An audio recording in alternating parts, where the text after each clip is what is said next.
अगर आपको भी नींद नहीं आती है, हर बात पर घबराहट महसूस होती है, या फिर आपका हेयर फॉल बहुत ज़्यादा हो रहा है, तो ये प्रॉब्लम ऑयल, शैम्पू या फिर ये जीन्स की प्रॉब्लम नहीं है। ये प्रॉब्लम हो सकती है एक साइलेंट किलर की, जो कि है कॉर्टिसोल हार्मोन। आज है डे 5 और मैं बताऊंगी आपको कॉर्टिसोल क्या होता है, ये हेयर फॉल और एंजाइटी कैसे बढ़ाता है और इसको नेचुरली कैसे कंट्रोल करें। कॉर्टिसोल क्या होता है? कॉर्टिसोल को हम स्ट्रेस हार्मोन बोलते हैं। ये हार्मोन तब रिलीज होता है जब हम टेंशन होती है, हमें ओवर थिंकिंग बहुत ज़्यादा करने लगते हैं, किसी चीज़ को लेके फियर रहता है, इमोशनल स्ट्रेस हो, लेट नाइट मोबाइल का यूजेस करते हो, या फिर आपकी स्लीप डिस्टर्ब्ड हो। इन कंडीशनों के दौरान ये हार्मोन रिलीज होता है। शॉर्ट टर्म में कहा जाए तो कॉर्टिसोल काफ़ी हेल्पफुल होता है, but high cortisol hormone anxiety को बढ़ाता है। जब कॉर्टिसोल हार्मोन हाई रहता है तब बिना ही रीज़न के घबराहट महसूस होने लगती है, हार्ट बीट फास्ट होने लगती है, नेगेटिव थॉट्स आते हैं, पैनिक अटैक्स होने लगते हैं, मूड स्विंग्स होने लगते हैं और छोटी छोटी बातों पर इरिटेबिलिटी आने लगती है।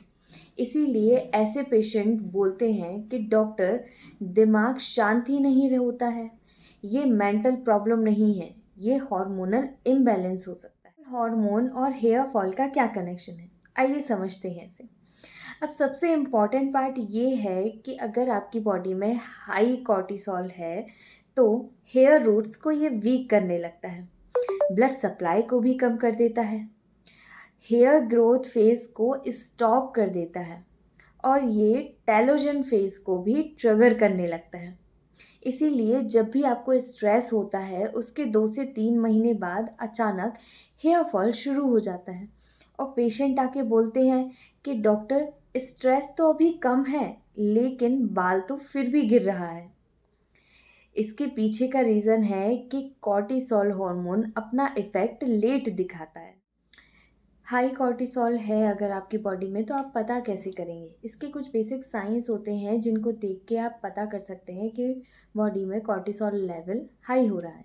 जैसे कि स्कैल्प ऑयली हो जाना, हेयर एंड्स का भी टूट जाना, हेयर क्राउन एरिया से हेयर थिनिंग होना, हेयर लाइन पीछे की तरफ जाना, एंग्जाइटी फील होना, एसिडिटी फील होना और स्टमक के अराउंड काफ़ी वेट आ जाना, डार्क सर्कल होना और लो इम्यूनिटी। अगर ये सारे साइन और सिम्टम्स आपको भी नज़र आ रहे हैं तो इसका मतलब है कि कॉर्टिसोल हार्मोन आपकी बॉडी में हाई लेवल पर है। कॉर्टिसोल को नेचुरली कैसे बैलेंस करें, आइए जानते हैं। जैसे कि प्रॉपर स्लीप लेना बहुत ज़रूरी है। 11 बजे के बाद अगर आप जागते हैं तो कॉर्टिसोल स्पाइक करने लगता है। मिनिमम 7 to 8 आवर्स की नींद मैंडेटरी है। द सेकेंड वन इज़ कि मॉर्निंग सनलाइट बहुत ज़रूरी होती है।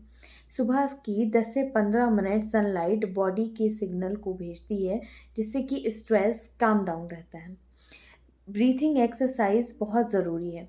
रोज़ सिर्फ 5 मिनट के लिए ब्रीथिंग एक्सरसाइज, डीप ब्रीथ, अनुलोम विलोम ज़रूर कीजिए, इससे कॉर्टिसोल नेचुरली बैलेंस होता है। शुगर, कैफ़ीन कंट्रोल, अगर ज़्यादा आप चाय, कॉफ़ी या शुगर ले रहे हैं तो इससे कॉर्टिसोल बूस्ट होता है, हेयर फॉल और ज़्यादा वर्स कंडीशन में पहुंच जाते हैं। इंडिविजुअलाइज ट्रीटमेंट के लिए आप होम्योपैथिक ले सकते हैं। हर बॉडी अलग होती है, इसीलिए पर्सनलाइज्ड होम्योपैथिक ट्रीटमेंट से कॉर्टिसोल हार्मोन बैलेंस नेचुरली होता है विदाउट एनी साइड इफ़ेक्ट। याद रखिए, हेयर फॉल सिर्फ स्कैल्प की प्रॉब्लम नहीं है और एंग्जाइटी सिर्फ मेंटल इशू नहीं है, ये हार्मोनल सिग्नल है जिसे इग्नोर करने पर फ्यूचर में आपको पीसीओडी, थायराइड, इम्यूनिटी इशू जैसे तक ले जा सकता है।